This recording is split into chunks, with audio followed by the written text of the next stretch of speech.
I'm a grown man. I am reviewing a show that's made for preschoolers. But here we are, Young Jedi Adventures. Is it good? Is it bad? I mean, that's the thing. I held this show off for a very long time because I didn't know if this counted as like a entertainment thing or edutainment. And it's edutainment. This isn't Dora the Explorer where the character's looking dead in your face and trying to ask you where an obvious thing is. No, it's actually in the same vein as like, you know, more modern shows. I guess Bluey would be a comparison, but it's not like Bluey at all. Like not at all. It is cute. It is charming. You know, if I was 2, I would enjoy this a lot. I should probably explain the main characters. There's the human boy, Kai, and I immediately thought of Kai Cenat, the Twitch streamer, and I kind of made a running joke with myself that this is Kai Cenat when he was younger. You know, he was a Jedi when he was younger, and this is his origin story. So that gave me a lot of humor, because a lot of stories do revolve around him. He is one of the main characters, and it just made it funny. Even though that's not the case at all, I just found that very funny to me. There's also Liz and Nubs, they just exist, and I can't believe I remember their names, because all I remember was Kai, because of Kai Cenat. But there's also a human pilot. I don't remember her name at all. She's very annoying, and I don't like her. But, you know, it's a preschool show, so it's not meant for me. And yeah, that's basically it. I mean, Yoda's in it, which is kind of cool. You get to see him in there, because this show does take place during the High Republic, which is very interesting, but it's not like it explores that time period at all, really. There are points where I forget that they're in the High Republic, and so I guess it's the first time we're visually seeing this time period, and I'm not including flashbacks and like Jedi Survivor or whatever. No, this is the first time we're actually seeing the actual time period visually, because most of it's in comic books, which is pretty cool. I mean, there are characters from the High Republic stuff that are in the show.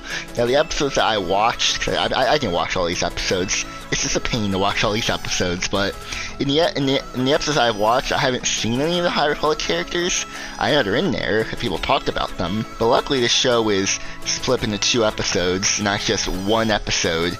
So I believe it's like 20 episodes, so technically it's like 40 episodes, because they're all split into 2 parts, and so I covered a lot of the show that way. I feel like we're talking more about my experience rather than the actual show itself, because like I said, it's a preschool show, and it's like, how do I review it if it's not meant to be entertainment fully? Like, it's meant to educate kids on life lessons, and that's what it does.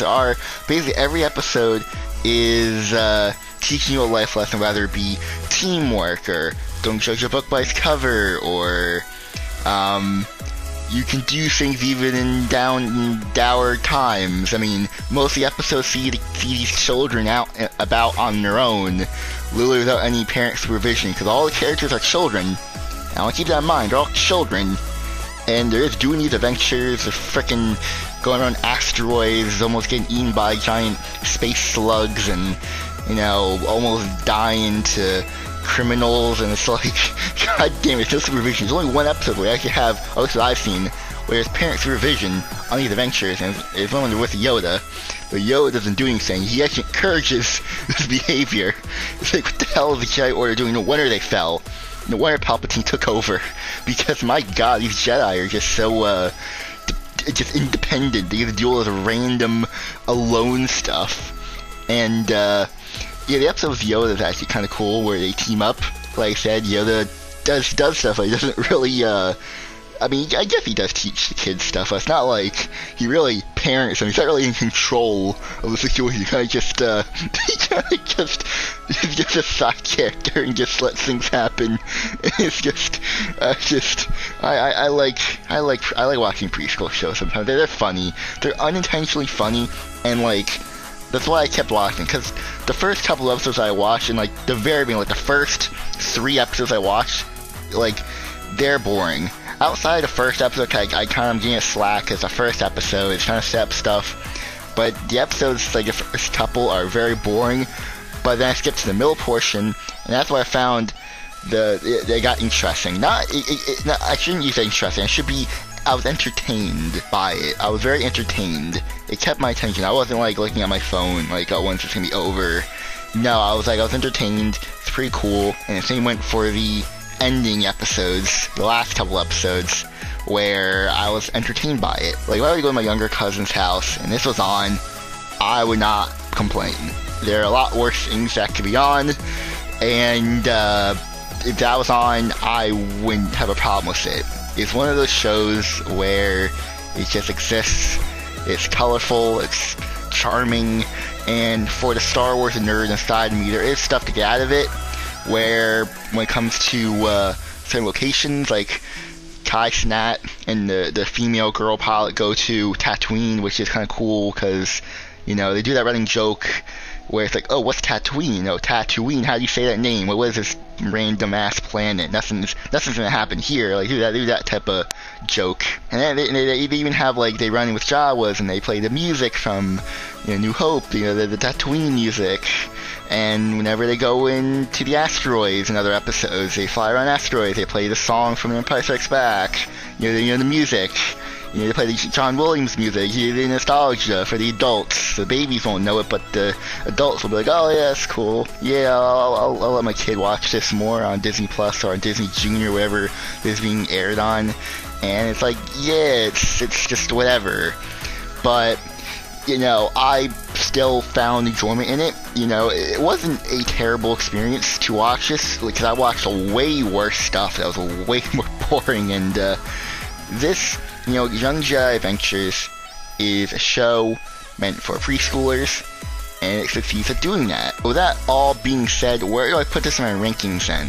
Young Jedi Adventures goes above Season 2 of The Forces of Destiny, but below Season 1 of Resistance. The reason I put in between the two shows is because Forces of Destiny isn't really a show, more as an advertisement to sell toys, while Resistance sort of failed when it came to what it wanted to do, because it was on Disney Channel and it wasn't really, it should have been on Disney XD, where Young Jedi Adventures is a show where what you see is what you get. So it's in the middle of the road. It's not too childish to be put under Forces of Destiny, but it's not too mature to be put above Resistance. I feel like there's a good place to put it. Do you agree or disagree with what I had to say about Young Jedi Adventures? Have you seen Young Jedi Adventures? Because I highly doubt you did. You probably forgot this show even existed, but I didn't forget, because I watched it. And like I said, it's not that bad if you're under the age of 5. If you're older than that, there's nothing of value. But yeah, if you guys enjoy, hit like, subscribe. I'm gonna go now. So goodbye, everyone.